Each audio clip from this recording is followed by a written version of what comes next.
The end of year regret, the feeling of knowing you could have done more, the regret of not sticking to your word, and the regret of not getting all your goals ticked off. Now 2024 was my best year, and it's a year I've had the least regret, but don't get me wrong, it is still there. There are things that I haven't achieved which I do feel bad about. But 2025 is here, and what does that bring? It brings an opportunity to analyze. To analyze exactly what went wrong, but also to analyze what went well, because we tend to focus on the negatives more than the positives. 2024, a lot happened. I had some life-changing things happen, I gained life experience, and I've had some losses. But most importantly, I learned a lot. I built momentum, and here's exactly how I'm going to take advantage of that in 2025. This is Improvement Only, episode 3. Wait, I didn't know you were here. But anyway, wow. Yeah, that was pretty cringe actually. I thought it was actually going to come across a little bit like funnier. But then I'm just screaming internally now. Anyway, hello, welcome back to another Improvement Only episode. I'm just about to take my supplements. I'm just about to make myself a morning coffee and basically do my morning routine, which I've already done a shower. That's why my hair is still wet. Take my supplements, have a morning coffee. Then I need to gratitude journal 10 things I'm grateful for. Then read 10 pages of my Bible as well. Because that is, call me silly, but that is like one of my New Year's resolutions. Like I'm reading 10 pages every day. And if I do that, there's 1,780 pages or something. If I do that, I should be able to finish it halfway through the year. So that is one of my kind of goals this year. But I'm not gonna lie, the flat is fucking so messy right now. I've never seen it this messy. There's stuff all in the sink. There's plates there. There's shit here, which you probably can see. The actual front room is fine, but the bedroom's messy as well. But right now, gotta go make my coffee and that.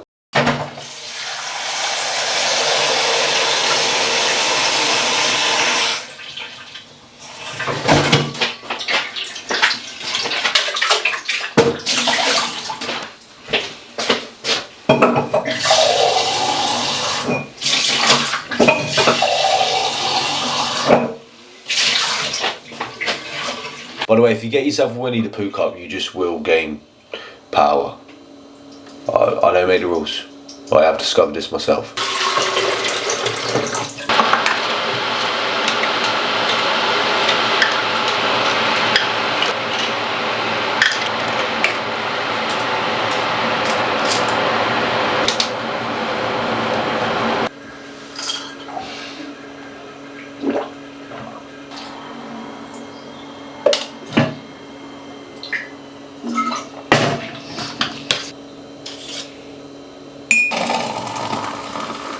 Bit of water, and then you get quite literally the best milk you can get in the supermarket. Graham's Jersey milk. And you get some bee pollen. Shout out to my fucking auntie and uncle for this. That's a crazy gift. I've had bee pollen once before in like March. But that's a crazy gift. That's a good ass gift, thank you. Get bee pollen in there. Then you get honey with bee pollen and royal jelly. I've never had royal jelly, but if you know bees, this is what the queen bee eats, and obviously she's a vastly superior bee to every other bee because she's the best bee. But this is for my auntie and uncle as well, so all my days, thank you. Maybe like 1.5. Oh shit! I have gratitude journaled. I have read 10 pages of the holy book. So, you're feeling good now. Topic of today's video as well, which is how this year has actually been my best year. Like I know you might have seen episode 1, you might think, how the fuck is this year your best year when all of these things have happened? But I've learned a lot of cool things have happened. There's a lot of things that I implemented this year specifically that I've actually allowed this year to be my best year. So that is the topic of today's video. Flat tidied, pretty much everything is done. Kitchen's done, just waiting for everything to dry. What I'm gonna do now, eat my first meal. Then I'm gonna go take one of my dogs for a walk. Well, not my dogs, my parents' dogs. But yeah, take one of my dogs for a walk. Enjoy the okay weather. First meal, sourdough, eggs. Oh, I forgot my dates, I need to grab my dates in a minute, but yeah. And San Pellegrino. So I'm gonna eat this now, then I'm gonna get changed, go and get one of my dogs, go on a fucking walk. We have found a dog. And she done shit right outside the car. Pretty good actually. And he's done another one like 5 minutes later. Like, bro, you're actually trying to wind me up right now. It's a nice day, you know. It's cold, but it's like okay weather. It's quite good. And I also just had a company call me about me being a teaching assistant again. So I was a teaching assistant before I quit to go to Thailand. So that'd be interesting. I do like being a teacher because it's like raising the next generation, being supportive and stuff, and like also teach you skills about fatherhood. So it's quite cool. So I'm gonna walk this little mutt right now and get back to you when back in the flat maybe. Alright boys, back from taking my dog for a walk. As you can tell, my face is looking very red, which I get that a lot. My face blushes a lot. You're making me nervous, man. Calm down. But yeah, how I made 2024 my best year. This has by far been the best year for, you know, financial gain, self-improvement related things, gaining knowledge, meeting new people, networking. Genuinely, sorry. This has been my best year. So how did I make 2024 my best year? I just want to quickly go over where I was at the start of last year. So October 2023, I didn't have a car because I was saving to go to Thailand. I was working one job as a teaching assistant, one job at Sainsbury's. And I did like the teaching assistant work, it's just the pay's not great there. We all know that. But genuinely, Sainsbury's I wanted to end my life at Sainsbury's, bro. It was fucking shit. I was stacking shelves. It was so unfulfilling. Rude customers. I didn't respect the managers. They were kind of weird and they were kind of annoying. And they were just weird. And I didn't like them. But yeah, I went through this weird like self-improvement phase where I shaved my head, shaving my hair. I was letting my beard grow out. I looked homeless. And most of my nights looked like this. I was literally walking back from the bus stop in the rain. It was very depressing. But now here I am. I look a lot more handsome, let's just say. My physique is the best it's ever been. And mentally, I just feel better. I know that I've improved myself a substantial amount in 2024. And overall, I'm very proud of my progress this year. Have I achieved everything? No, I haven't.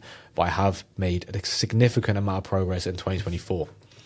So there are a few key things that have helped me change in 2024. The first thing is being alone. Now, the thought of being alone can be quite scary, you know, like being by yourself, not seeing many people. But what this allows you to do, being alone means there's no distractions. People can't see you as much. You're not going to see your family, your friends. Maybe you have a girlfriend, you're not going to see her as much. And you're embracing that time alone. And what you'll notice from being alone is the best thoughts come into your head when you are alone. If you're just reading books, you're going to the gym, you're taking care of your health, you're prioritizing yourself, you are going to have some of the biggest breakthroughs in your self-improvement, in your business, in everything, your mindset. And a lot of people won't get it. People will be like, why is this person being weird? Why is Aaron being weird? Why are we not seeing him? Why is all he does is go to the gym and read books and work on business and learn and do all these crazy things? But the thing is you're essentially just prioritizing yourself. And people think like when you have free time, it belongs to them, when that's not the case. Use the free time to prioritize yourself. No one else is going to change your life but you. So why would you not want to spend more time alone? So embrace being alone. Embrace the quiet mornings. Embrace the quiet afternoons where you're not going out partying. You're not seeing women as much. You're going through a season of loneliness, which is absolutely fine. Embrace it. God puts you in seasons of loneliness when he knows you need to grow. So embrace this loneliness. Improve yourself and take yourself to the next level.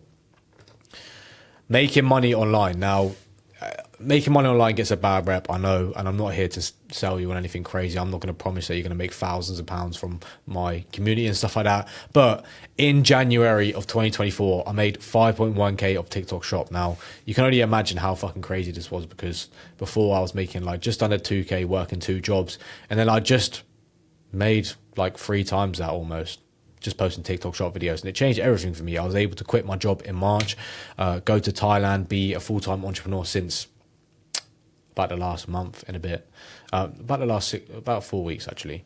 But yeah, it's taught me a lot. Like, I've had so much time to work on myself, build myself, improve my physique, take care of my health, learn as much as possible. And it just gives you that element of freedom. You know, you don't want to be working for people you dislike all the time. And being able to make money online allows you that freedom, gives you that freedom. And it's a nice feeling, bro. Like, knowing that you can make money wherever you want, whenever you want, because you're making money online. So I suggest making money online. Even if you're making an extra £300-400 a month online, it's going to give you that extra breathing room. You can save up for a holiday, you can pay off your car, you can pay off your debts, whatever it is. Making that extra money online is very, very crucial. Embracing hardship. Now, the biggest way I did this was my white collar boxing event. Now, I actually did very well. I knocked the guy down. I was doing very well, but then I threw an overhand right and my shoulder got dislocated. So I technically lost by stoppage, which is so annoying. Like, bro's putting his hands up, but if you watch the video, he didn't had anything on me. I was absolutely destroying this kid. But yeah, I mean, I'd never done anything like this before. Of course, I've trained boxing before. I've done martial arts. I've done Muay Thai. I've done jiu-jitsu and stuff like that. But I've never actually done a bout before. And the whole time doing this, you know, I was getting the bus. It was raining. It was cold. I was by myself. No one I knew was training with me. And even the feeling of getting in the ring, I was shitting myself. My heart was in my mouth, basically. I was shitting myself. Of course, I was playing it off like stoic, like, bro, this is nothing. I can do this every day of the week. I was shitting myself, mate. But stepping into that ring, in my opinion, winning the fight. I don't think I lost that fight, which is annoying. Still got a salty taste in my mouth from that. But embracing that hardship and doing something of this nature, you know, potentially getting embarrassed in front of your family, getting hurt in front of your friends or whatever, it is a scary thought. But embracing that hardship, overcoming that, and going through that journey, you will learn a lot about yourself. Because after I did that, my confidence just skyrocketed. I knew that mentally, your brain will tell you your limits, but when you ignore that and you go past that, you realize that there's so much more you're capable of, and embracing hardship is the best way to do that. You'll learn a lot. Of course, you can go and read self-improvement books about how to build a better mindset. You can watch videos on the internet. You can go and listen to podcasts, but you need to be in the field. You need to actually be doing this shit and living this shit. If you actually want to improve your mindset, you need to embrace that hardship in your life. Taking risks. Now, you could probably tie in the boxing thing with taking risks. Technically, is a risk. You know, you're at risk of getting knocked out, at risk of losing, getting embarrassed or whatever. But I'm not going to count that one in there, because I think that's more about like embracing hardship. But taking risks. I actually flew to Thailand, Koh Samui specifically, by myself this year. Now, I was a very insecure, low confidence kid as a teenager, you know, like 15, 16, 17 years old. I had little to no confidence. Obviously, the gym and self-improvement has completely changed that. I'm now more confident than ever. But I took the risk of going to Thailand by myself. I mean, going to a whole different country by yourself, to some people can seem really daunting, and it is.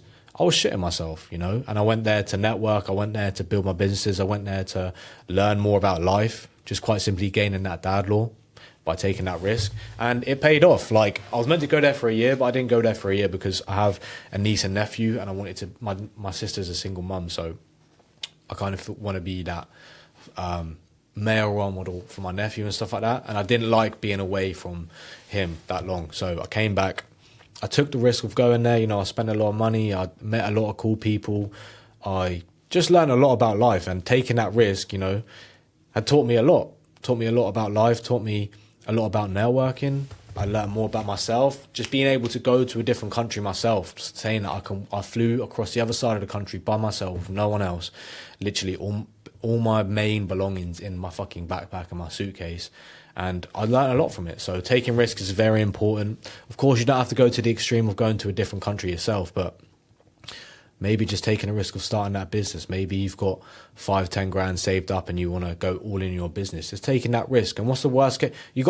When you're taking these risks, what's the worst case scenario? The worst case scenario for me is that I flew back. Maybe I ran out of money, which didn't end up happening. Maybe you run out of money, you got to come back, and then you get a job again, you save up and you do it again. You got to look at the worst case scenario. The worst case scenario for entrepreneurship is that you work on a business, it fails, and you have to get a job again. But what you need to realize is most people's normal lives can be your worst case scenario, and taking that risk and being, you know, risking a little bit of money, risking a little bit of time is fuck all really. Because if you're young like me, you're 21, 22 years old, all you've got is time. So use that time by taking risks. So things I've achieved this year: I've done a white collar boxing event. I'm in the best shape of my life. I've been a full-time entrepreneur for about 9 months. I've earned a lot of money. I've changed a lot of lives through content. I'm building my community. I'm going all in on my community now. I've had a lot of distractions. I've had a lot of things take my attention away, but now is the time I'm going all in on it. I've taken my nephew places. I've been there for my family. I've done cool ass things this year. And I think when you're coming to like the end of your year, a lot of people tend to focus on the negatives, the things that they haven't achieved. I think you need to change your mindset, because I don't know if you've read The Secret, I've got it over there, but what you focus more on is what you get more of. So why would you not want to focus on the things you have achieved? Therefore, you're going to activate the law of attraction to give you more. So when you're coming to the end of your year, don't focus on all the negative things. Focus on the positive things. I've seen a tremendous amount of growth. I've read a lot of books. I've grown as an individual. I've taken risks. I've gone to fucking Thailand by myself. I've done fucking cool shit this year. So I'm focusing on that stuff. But things that I didn't achieve, I'm not going to be an full-time entrepreneur any longer. That's fine, because I know I'm going to get back to that point.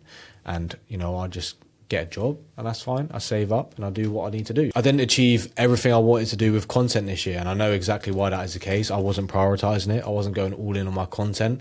I haven't grown my community as much as I want. I know that's the reason is because I haven't given it as much as attention. I think the main thing is when you're thinking of the things you haven't achieved, just analyze it. Okay, why was this the case? Don't just say, oh, I'm unlucky and I didn't achieve it because God didn't want me to have it. No, I didn't put in the work, so I didn't get the results, and I'm perfectly fine with that, because I know what things I need to implement now. I need to put more focus into it. I need to be more consistent. I need to be learning as much as possible. So I didn't achieve everything that I wanted to this year, but the good thing is there's a fucking another year and another year and another year. But I'm not using that as like don't use, oh, there's just another year as a reason to push off your goals and be lazy again. No, you've got a new year to actually truly change your life. And although I haven't achieved everything I wanted to this year, I have changed as an individual. So that is what I'm proud about. As long as you're looking back, you know, from the person you were at the end of the last year, at the beginning of the new year, whatever, and you're looking back over the course of the year and you say, I have changed, I have improved, you should be proud of that. Don't be fixating on the things you haven't achieved, all right? You can change everything with focused and rigorous self-improvement. Self-improvement is the answer. I'm not saying self-improvement is just going to the gym. Self-improvement is just about making money. But improving yourself in all areas of life, getting into the best shape, taking care of your health, optimizing your testosterone, make sure you got good sleep. When it comes to like relationships, make sure you're, you know, making sure your mum's taken care of. Make sure you're buying your mum flowers. Make sure you're treating your sister. Make sure you're treating your brother. Make sure you're being there for your niece and nephews, your sisters. Make sure you're being the best friend possible. Make sure you're learning. Make sure you're reading books. Make sure you're fucking improving your mindset, doing hard things.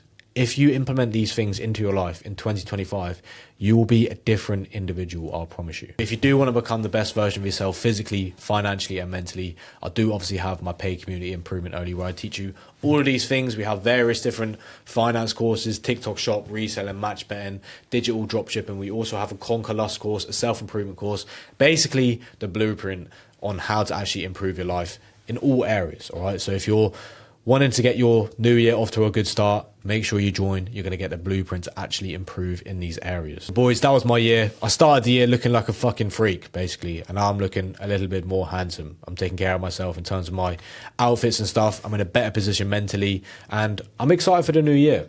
I'm excited for every new year. Every new year breeds what? It breeds opportunity. So we have the opportunity to go further, go deeper on our self-improvement journey, and fucking see progress. All right, boys, that is going to be today's video wrapped up after I recorded that segment. Oh my god, sorry, that segment of like how 2024 was the best year of my life. I had a call from a sales company, and I had like a small like phone interview. Got a proper phone interview tomorrow, so I'm sort of under the impression like I'm either going to become a teaching assistant again, or get some sort of sales role, or something else that comes about, but ideally a sales role or back into teaching assistant again. So it's interesting times, but I have 2 interviews tomorrow. I have one for a teaching assistant role and then one for the sales company. So interesting times. But boys, I hope this video has been valuable. Like I said, towards the end of this slideshow, if you do want to become the best version of yourself in all areas of life, then check out my Skool community, link down below, called Improvement Only. I'm not going to sell you too hard because I already tried to do that at the end of the presentation, but if you enjoyed the video, be sure to like the video, follow me on Instagram for more daily content, sub to the channel for more, and I'll catch you in the next video.